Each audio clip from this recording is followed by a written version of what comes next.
Amis les filles, merci. Venez face au public ici français. Merci d'être là.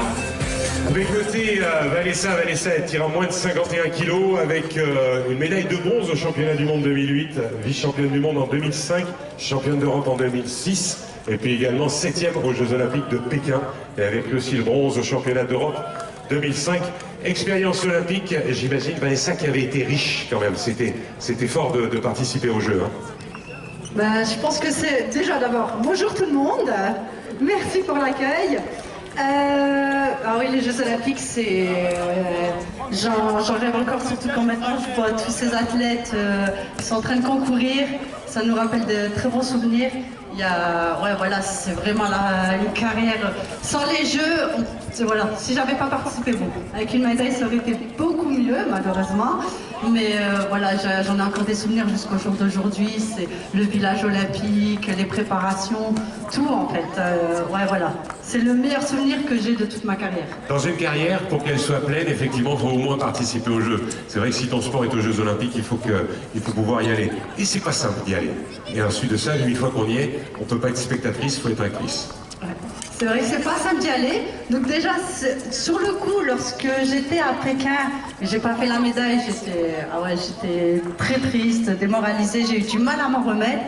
Avec le recul, je me dis déjà j'ai eu une chance quand même inouïe d'avoir participé aux Jeux, parce que voilà, une fois tous les 4 ans, avec les blessures que les athlètes peuvent avoir au cours de leur carrière, ils peuvent vite passer à côté des Jeux Olympiques. Donc c'est vrai que voilà, rien que déjà d'avoir participé, c'est fabuleux. Voilà. Ton meilleur moment là-bas, c'était quoi? Mon meilleur souvenir des Jeux? Oh là là, il y en a tellement eu. Déjà la découverte du village olympique, la découverte de la salle, les moments qu'on a eu avec l'équipe, les entraînements, les athlètes qu'on a pu voir au moment donné.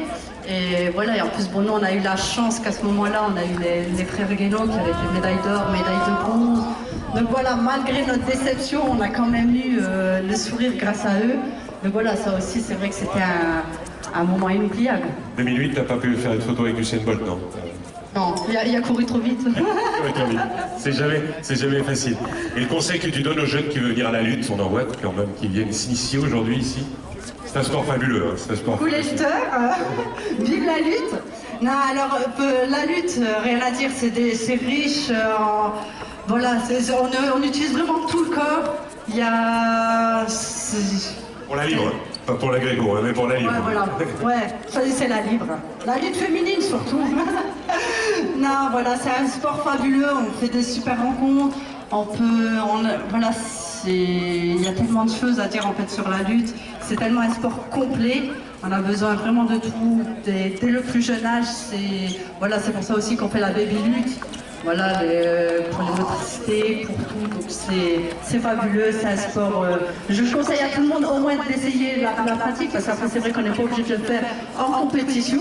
On peut le faire aussi pour le loisir. Et donc voilà, c'est à essayer, je le conseille à tout le monde. Et toi, tu es également président du comité départemental de lutte du 94 de Val-de-Marne, hein, c'est ça? C'est ça. Il y a beaucoup de monde qui, bien entendu, viennent dans les clubs. Et c'est important de continuer justement à ce que ça passe également dans les clubs, mais pourquoi pas à l'école, parce que c'est très éducatif. Justement, avec le conseil régional, on essaye de mettre ça en place. Parce qu'avant, ça se faisait pas mal commencer dans les écoles. Ça s'est un peu perdu, donc là on est en train de mener des projets pour l'instaurer dans les écoles. Voilà, parce que c'est vrai que la lutte, c'est pas un sport super connu, il y en a beaucoup qui connaissent pas malheureusement. Donc c'est pour ça, oui, l'intégrer dans les écoles, c'est la meilleure des solutions. Et voilà, et moi en tant que présidente du comité du Val-de-Marne, j'ai commencé cette année, on est beaucoup aussi dans le développement de la lutte féminine. Parce que bon, on connaît la lutte surtout chez les garçons mais pas chez les filles. Et pourtant, il y en a eu des championnes. Encore cette année, il y a eu 2 participantes au jeu. Kumba Larocque, oui, malheureusement, voilà. qui tombe un peu sur un os, c'est dommage. Voilà. Hein. Parce que piégé au premier tour, ça arrive. Hein. Ouais, voilà, malheureusement, mais bon, là on a encore Mathilde, mais on y croit et voilà. Je pense qu'elle reviendra aussi, voilà, Kumba reviendra encore plus forte pour 2024. Et là, au moins, elle aura pris une belle expérience. Et pour 2024, on l'attend. Merci pour ce témoignage. Vanessa Beaubriam, donc, qui est avec nous, sous applaudissements. Et puis, On va maintenant vous présenter celle qui était aussi aux Jeux Olympiques de Pékin. Alors elle a fait plusieurs catégories, moins de 59 et moins de 63. Moins de 59, elle est championne du monde en 2007 à Bakou. Elle est vice-championne d'Europe en 2005.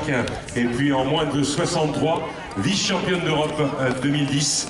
Elle aussi a eu cette expérience des Jeux Olympiques et j'imagine, c'est Audrey Prieto que je demande d'applaudir et d'accueillir. Voilà Audrey, une expérience olympique c'est quelque chose qu'on n'oublie pas. Qu'est-ce que tu retiens justement de ton expérience?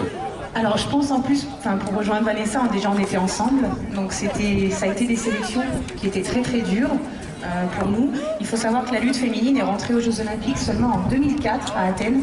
Donc pour la lutte féminine et pour les femmes dans la lutte, c'était très important qu'on soit aux Jeux de Pékin. Et je pense aussi qu'on a fait les plus beaux Jeux de Pékin, parce que pour moi, mon meilleur souvenir, c'est dans le nid d'oiseau. Dans cette cérémonie d'ouverture que j'ai eu la chance de faire avec Lise Legrand, qui était aussi médaillée avec Anna Gomis à Athènes, qui étaient les deux premières médaillées aux Jeux Olympiques pour la lutte féminine, Anna Gomis et Lise Legrand, et faire la cérémonie des Jeux d'ouverture, parce que Vanessa, la pauvre, elle n'a pas pu le vivre, parce que comme c'est les petites catégories, toutes mes grichonnes, elles sont au régime, et donc elles doivent perdre du poids, elles restent dans ma chambre, elles ne mangent pas pendant une semaine.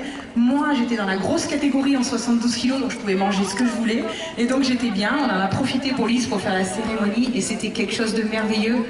Et effectivement, dans la carrière d'une athlète ou d'un athlète, faire les Jeux Olympiques, c'est quelque chose de très important, parce que les sélections sont très dures. Sur 36 lutteurs ou 36 lutteuses dans le monde entier, il n'y en a que 16 qui peuvent y participer. Donc déjà, c'est très dur, et on voit nos copains, nos copines qui ont été championnes du monde, de grands champions qui passent à côté de la sélection et qui ne vont pas aux Jeux. Donc faire les Jeux Olympiques, c'est déjà énorme pour nous.